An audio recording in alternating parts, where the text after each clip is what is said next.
আচ্ছা, আজকাল যে এত ডিভোর্স হচ্ছে, কথায় কথায় ডিভোর্স হয়ে যাচ্ছে, কথায় কথায়, যদি কোনোদিন আমাদের ডিভোর্স হয়ে যায়, তুমি আবার একটা বিয়ে করবে, আমার জায়গায় কি আবার অন্য কাউকে নিয়ে আসবে? কোনো প্রশ্নই ওঠে না। আমি তো ভাবতেই পারি না তোমার জায়গায় অন্য কাউকে, স্বপ্নে কোনো ভাবিনি। আচ্ছা, হট করে এখানে প্রশ্ন কেন করছো তুমি? এমনি জানার ইচ্ছা হলো।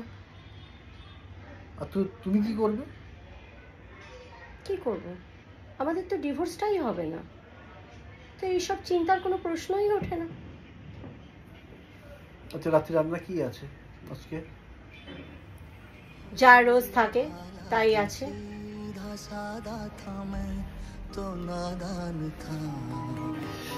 এই কথা বলার বুদ্ধিগুলো কেন যে মাথায় আসে না আমার।